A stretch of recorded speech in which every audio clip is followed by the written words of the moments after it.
Okay, let's go for the topic armature reaction. DC జనరేటర్లో armature reaction గురించి మనం ఇప్పుడు తెలుసుకుందాము. ఆర్మేచర్ రియాక్షన్ అంటే ఏంటి, అసలు ఎందుకు వస్తుంది డీసీ జనరేటర్లో, పర్పస్ ఏంటి, అంటే దానివల్ల మనకి నష్టమా లాభమా? So let's go for the మరి ఆ ఆర్మేచర్ రియాక్షన్ ఎలా తీసేయాలి అనేది కూడా మనం చూసుకుందాము. Let's go for the first topic ఏంటంటే మనకి ఆర్మేచర్ రియాక్షన్. మీకున్న టాపిక్ ప్రకారం ఆర్మేచర్ రియాక్షన్ అంటే ఏంటి? ఆర్మేచర్ రియాక్షన్, ఆర్మేచర్ వలన ఏమైనా రియాక్షన్ వస్తుందా, ఆర్మేచర్ వలన మనకి ఏమైనా రియాక్షన్ అవుతుందా, దాని గురించి ఇది ఆర్మేచర్ రియాక్షన్ అనేది, దాని గురించి మనం తెలుసుకుందాం. ఆర్మేచర్లో ఉన్న కండక్టర్స్ ఉంటాయి, ఆర్మేచర్ కోర్ పైన కండక్టర్స్ ఉండడం వలన దాని వలన వచ్చే రియాక్షన్ ఆర్మేచర్ రియాక్షన్ అంటారు. సరే, ఆర్మేచర్ రియాక్షన్ ఎలా వస్తుంది, ఎందుకు వస్తుంది అంటే మెయిన్ రీజన్ ఏంటంటే బికాజ్ ఒక కండక్టర్లో ఎప్పుడైతే కరెంట్ అనేది ప్రవహిస్తుందో ఆటోమేటిక్ దాని చుట్టూ ఫ్లక్స్ అనేది ఏర్పడుతుంది. ఎలక్ట్రోమాగ్నెటిజం దాంట్లో మనం తెలుసుకుని ఉంటాం. ఎలక్ట్రోమాగ్నెటిజం టాపిక్ దాంట్లో మనము తెలుసుకుని ఎప్పుడైతే ఒక కండక్టర్ తీసుకుని ఆ కండక్టర్ లేదా రాడ్ తీసుకుంటే దానికి కరెంటు ఫ్లో అనేది ఇచ్చుకుంటే సో మనకి ఎలా తెలుస్తుంది, కరెంటు ఫ్లో అనేది మనకు తంబు రూల్ ప్రకారం తెలుసుకుంటాము. కరెంటు ఫ్లో అవుతుంటే దాని చుట్టూ ఉన్న ఫ్లక్స్ ఎలా ఏర్పడుతుంది అని చెప్పేసి, ఫ్లక్స్ అనేది ఎలా ఏర్పడుతుంది అనేది మనము తంబు రూల్ ప్రకారం, రైట్ హ్యాండ్ తంబ్ రూల్ లేదా తంబ్ రూల్ ప్రకారం మనము తెలుసుకోవచ్చు. ఎలా, ఎప్పుడైతే తంబ్ అనేది డైరెక్షన్ మామూలు కరెంట్ డైరెక్షన్ తీసుకుంటే లేదా కరెంట్ డైరెక్షన్ చూపిస్తుంది తంబ్ అనేది, వేళ్ళు అనేది ఏం చూపిస్తాయి, దాని చుట్టూ ఉన్న అభివాహకాన్ని చూపిస్తాయి. సో ఎప్పుడైనా సరే మనకి ఒక కండక్టర్లో అంటే వాహకములో కరెంటు పోతున్నప్పుడు దాని చుట్టూ మనకి అభివాహకం అనేది ఏర్పడుతుంది. ఆ ప్రిన్సిపల్ ప్రకారమే ఇక్కడ ఆర్మేచర్ రియాక్షన్ అనేది కూడా మనకి జరుగుతుంది. ఎలా జరుగుతుంది అంటే మనకి జనరేటర్ కనెక్ట్ చేసుకుంటాం. జనరేటర్లో ఏముంటుంది, జనరేటర్లో ఒక కండక్టర్లు ఉంటాయి, ఆర్మేచర్ మీద కండక్టర్లు ఉంటాయి. ఆ కండక్టర్లో కరెంట్ అనేది ఉత్పత్తి అంటే వోల్టేజ్ అనేది ఉత్పత్తి అయ్యి మనం బ్రషెస్ ద్వారా బయటికి తీసుకుంటాము. సో లెట్స్ గో ఫర్ మరి ఎలా వస్తుంది ఈ ఆర్మేచర్ రియాక్షన్ ఎలా వస్తుంది అంటే, ఆర్మేచర్ రియాక్షన్లో ఏమేమి ఉంటాయంటే సరే చూద్దాం. ఆర్మేచర్లో కండక్టర్ ఉండడం వలన కండక్టర్లో కండక్టర్లో వోల్టేజ్ రావడం వలన ఆటోమేటిక్ కండక్టర్లో కొంత కరెంట్ అనేది కూడా ఉంటుంది. ఆ కరెంట్ ఉండడం వలన ఆ కండక్టర్ చుట్టూ అభివాహకం అనేది ఏర్పడుతుంది. ఆ కండక్టర్ చుట్టూ మనకి అభివాహకం అనేది ఏర్పడుతుంది. ఈ ఏర్పడడం వలన కొంత మనకి లోడ్ దగ్గర వెళ్ళేసరికి కొంత డ్రాప్ అనేది, వోల్టేజ్ డ్రాప్ అనేది అవుతుంది. దాన్నే ఆర్మేచర్ రియాక్షన్ అంటారు. అంటే ఎప్పుడైనా సరే ఒక కండక్టర్లో కరెంట్ పోతున్నప్పుడు ఆ కండక్టర్ అంటే ఆటోమేటిక్గా మెయిన్ ఫ్లక్స్ అంటే ఆల్రెడీ ఉన్న పోల్ ఫ్లక్స్ మీద ఆల్రెడీ 2 పోల్స్ ఉన్నాయి, 2 మ్యాగ్నెటిక్ పోల్స్ ఉన్నాయి. ఈ మ్యాగ్నెటిక్ పోల్స్ యొక్క ఫ్లక్స్ మీద ఎప్పుడైతే కండక్టర్ యొక్క ఫ్లక్స్ దాని రియాక్షన్ చూస్తుంది, దాన్ని ఆర్మేచర్ రియాక్షన్ అంటారు. దీనిలో ప్రధానంగా 2 రకాలు ఉంటాయి. ఒకటేమో క్రాస్ మ్యాగ్నెటైజేషన్ అంటాము, క్రాస్ మ్యాగ్నెటైజేషన్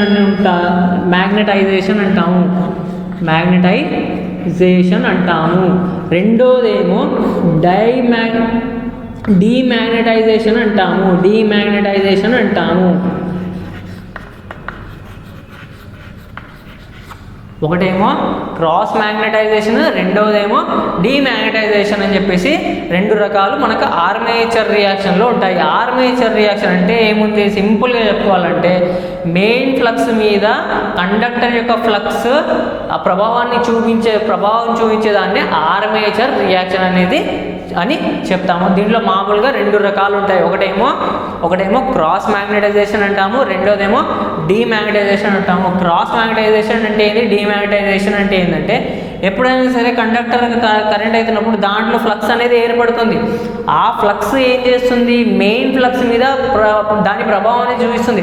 ఒక చోట కట్ అవుతుంది, ఒక చోట ఆపోజిట్గా ఫ్లో అవుతుంది, ఇంకో చోట కొంత ఫోర్స్ అనేది ఎక్కువ ఉండేటట్టు అంటే దానితో సమానంగా పోతుంది. దానివల్ల మనకి క్రాస్ మ్యాగ్నెటైజేషన్ డీమాగ్నెటైజేషన్ ఎఫెక్ట్ అనేది చూపిస్తుంది. సపోజ్ డీమాగ్నెటైజేషన్ తీసుకుంటే సపోజ్ కండక్టర్ కండక్టర్ అనేది ఇలా ఉంది, కరెంట్ డైరెక్షన్ ఇలా ఉంది. కరెంట్ డైరెక్షన్ ఇలా ఉన్నప్పుడు ఫ్లక్స్ అనేది ఎలా ఉంటుంది, మనకి రైట్ హ్యాండ్ థంబ్ రూల్ ప్రకారం తీసుకుంటే కరెంట్ డైరెక్షన్ ఇలా ఉన్న ఫ్లక్స్ అనేది ఇలా ఉంటుంది. వేర్లు ఎలా పోతున్నాయో దాని ప్రకారమే ఫ్లక్స్ అనేది ఉంటుంది. సో మనకి కండక్టర్ ఇలా ఉందంటే ఫ్లక్స్ అనేది డైరెక్షన్ ఇలా ఉంది. ఇలా ఉన్నప్పుడు ఏమవుతుంది అంటే ఇక్కడ ఉత్పత్తి అయిన అంటే కండక్టర్లో ఉత్పత్తి అయిన ఫ్లక్స్ మెయిన్ ఫ్లక్స్కి ఆపోజిట్గా వెళ్తుంది.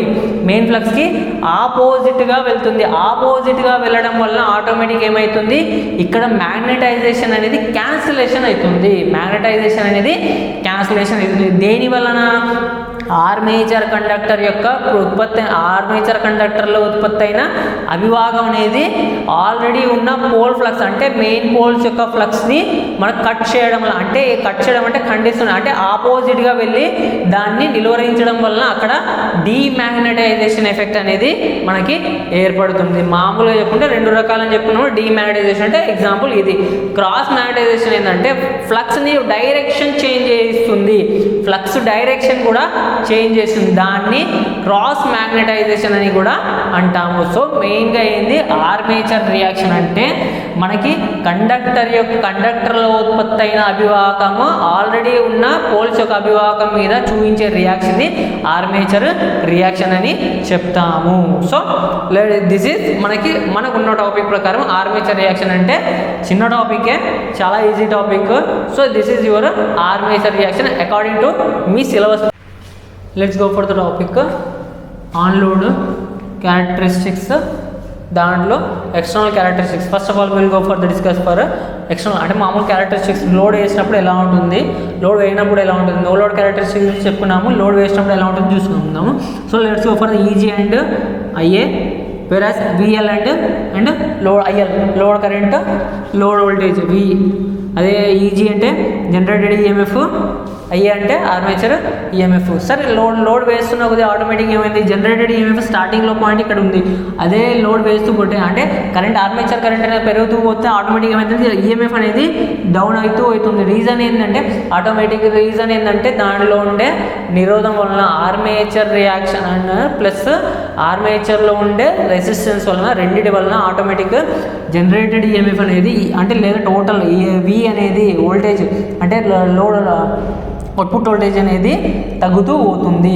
ఎట్ ద సేమ్ టైం జీరోకి వచ్చేసి కొంత వాల్యూ దాటిన తర్వాత ఆటోమేటిక్గా ఏమవుతుందంటే డ్రాప్ అనేది ఎక్కువ అవ్వడం వలన ఆటోమేటిక్ దాంట్లో రెండు మెయిన్ రీజన్ వలన ఆటోమేటిక్ జనరేటర్ అనేది ఆఫ్ అయ్యే ఛాన్సెస్ కూడా ఉంటుంది. ఎప్పుడైతే కరెంట్ ఇంక్రీజ్ అవుతూ పోతుందో, ఎప్పుడైతే కరెంట్ అనేది ఇంక్రీజ్ అవుతూ వెళ్ళడం వలన ఆటోమేటిక్ ఏమవుతుంది, డ్రాప్ V అనేది తగ్గుతూ పోతుంది. V తగ్గడం వలన ఏమవుతుంది, సపోజ్ ఎగ్జాంపుల్గా తీసుకోండి ఎక్స్టర్నల్ క్యారెక్టరిస్టిక్స్. V తగ్గుతూ వెళ్తుంది. ఎందుకు అంటే చూడండి ఈక్వల్ టు ఐఏ ఆర్ఏ అని చెప్పుకున్నాం. ఐఏ వాల్యూ పెరగడం వల్ల ఆటోమేటిక్ ఏమవుతుంది, V అనే వాల్యూ తగ్గుతూ పోతుంది. చూడండి బాగా చూడండి, ఇక్కడ చూడండి ఈజీ దగ్గర లేదా V దగ్గర అనుకుంటే ఈ పాయింట్ దగ్గర నుంచి తీసుకుంటే ఆటోమేటిక్ తగ్గుతూ పోతుంది వోల్టేజ్. రీజన్ ఏంటి అంటే లోడ్ పెరగడం వలన ఆటోమేటిక్గా ఏమవుతుంది, ఐఏఆర్ఏ డ్రాప్ అనేది కూడా పెరుగుతూ పోవడం వల్ల VT అనే వాల్యూ అనేది కూడా తగ్గుతుంది. V అనే వాల్యూ అంటే బయటికి వచ్చే వోల్టేజ్ వాల్యూ అనేది తగ్గుతుంది.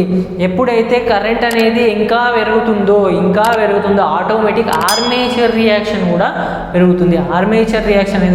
పెరుగుతుంది. దానివల్ల ఏమవుతుంది, ఎందుకు సార్ ఇక్కడ నుంచి వచ్చింది చూడండి, బాగా చూడండి, లెట్స్ గో చూడండి. ఎప్పుడు వేవ్ ఫామ్ అనేది అంటే గ్రాఫ్ ఎలా వచ్చింది చూడండి. ఒక పాయింట్కి వచ్చేసరికి జీరోకి వచ్చేసింది. రీజన్ ఏంటంటే ఆటోమేటిక్ జనరేటర్ అనేది ఆఫ్ అయిపోతుంది.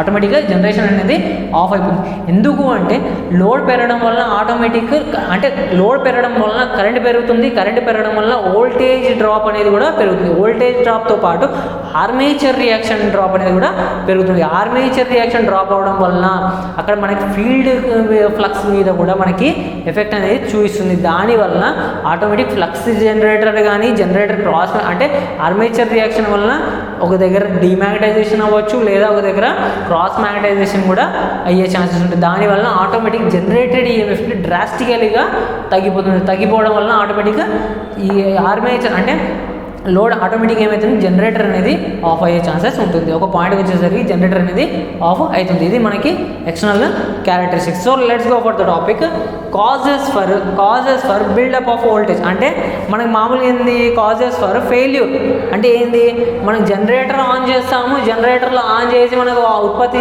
జరుగుతుంది. కాకపోతే జనరేటర్ కనెక్షన్ చేసినప్పుడు ఆటోమేటిక్ మన వోల్టేజ్ అనేది రాదు.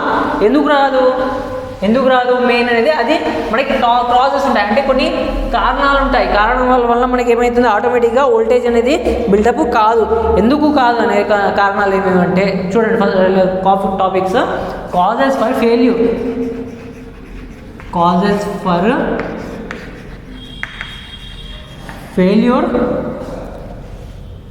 Failure to buildup of voltage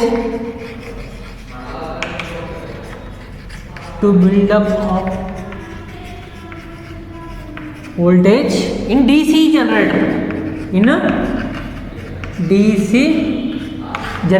DC జనరేటర్లో వోల్టేజ్ అనేది ఉత్పత్తి కాకపోవడానికి కారణాలు ఉన్నాయి, కొన్ని కారణాలు ఉన్నాయి. ఎందుకు అంటే కొన్ని కారణాలు ఏమేమి ఉన్నాయంటే ఫస్ట్ది మామూలుగా ఏంది, ఫ్లక్స్ అనేది మనం మామూలుగా తీసుకుంటే ఏది ఫస్ట్ రీజన్ మెయిన్ ఏంటంటే రెసిడ్యువల్ ఫ్లక్స్ అనేది ఉండకపోవడం.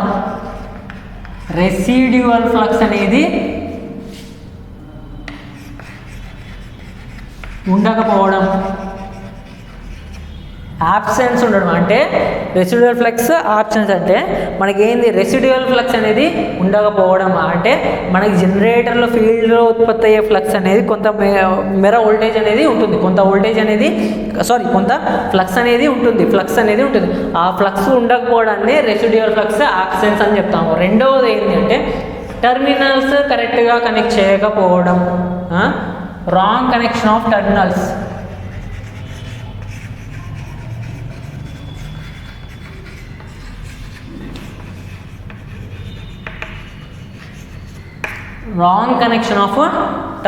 టర్మినల్స్ అనేది మనము కరెక్ట్గా కనెక్ట్ చేయకపోవడం.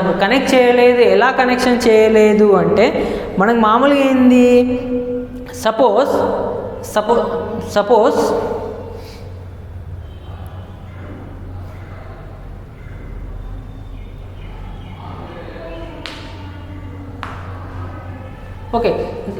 సపోజ్ రాంగ్ కనెక్షన్ అంటే ఏంటంటే ఎప్పుడైనా సరే ఫీల్డ్కి మనకి జనరేటర్ నుంచి ఫీల్డ్కి వెళ్ళే కరెంటు ఒక విధంగా ఉండాలి. అలా కాకుండా డైరెక్షన్ చేంజ్ అయితే డీమాగ్నటైజేషన్ అయ్యే ప్రాబ్లం ఏంటంటే మెయిన్ చెప్పుకున్నాం ఏంది, రెసిడ్యువల్ ఫ్లక్స్ అని చెప్పుకున్నాం. రెసిడ్యువల్ ఫ్లక్స్ అంటే ఏంటంటే ఎప్పుడైనా సరే ఒక ఫ్లక్స్ అంటే ఎప్పుడైనా సరే ఒక ఫీల్డ్ అనేది అంటే ఫ్లక్స్ అనేది కొంత మేర కొంత ఫ్లక్స్ అనేది మనకి ఫీల్డ్లో ఉంటుంది, మిగిలిపోయిన ఫ్లక్స్ అనేది కొంత స్టోర్ అయ్యి ఉంటుంది. దాన్ని రెసిడ్యువల్ ఫ్లక్స్ అంటాం. దీంట్లో మనకి ఆర్మేచర్ వైండింగ్లో దాంట్లో కొంత ఫ్లక్స్ అనేది ఉంటుంది, దాన్ని రెసిడ్యువల్ ఫ్లక్స్ అంటాము.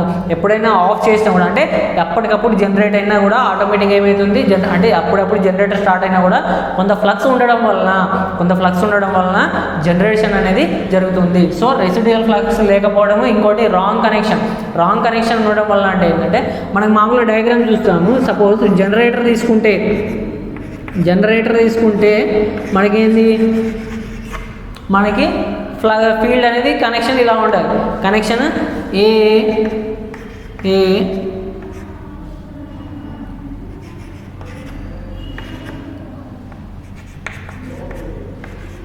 అంటే సపోజ్ మనకి పాజిటివ్ అనేది నెగిటివ్ అనేది పాజిటివ్ చేసినప్పుడు ఫీల్డ్లో ఉండే ఫ్లక్స్ అనేది డీమాగ్నటైజేషన్ అయ్యే ఛాన్సెస్ ఉంటాయి. అంటే రివర్స్ ఫ్లక్స్ అనేది ఉత్పత్తి కాదు.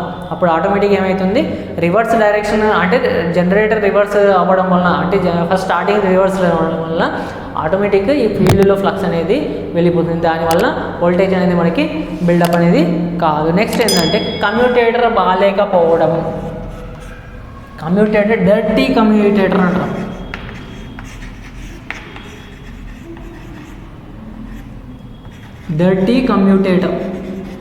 కమ్యూటేటర్ నీట్గా ఉండకపోవడము. మనకి చెప్పుకున్నాం కమ్యూటేటర్ పర్పస్ ఏంది, AC to DC, DC to AC అని చెప్పేసి. ఏసీ టు డీసీ చేంజ్ అయ్యేటప్పుడు మనకు బ్రషెస్ ఏంది దానికి ఆనుకొని ఉంటుంది, అంటే కాకపోతే ఏంటంటే డైరెక్ట్ కనెక్ట్ అయ్యి ఉండవు, అంటే దాని మీద జస్ట్ టచ్ అవుతూ పోతుంటుంది, దాని డైరెక్ట్ మొత్తం గట్టిగా పట్టుకొని అయితే ఉండదు.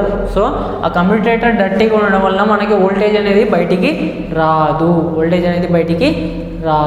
అట్ ద సేమ్ టైం ఫీల్డ్కి సంబంధించిన వైర్స్ కానీ అవన్నీ కానీ ఏమన్నా తప్పుడు కనెక్షన్లు ఉండడం కానీ ఎక్కడన్నా లూజ్ కనెక్షన్ వలన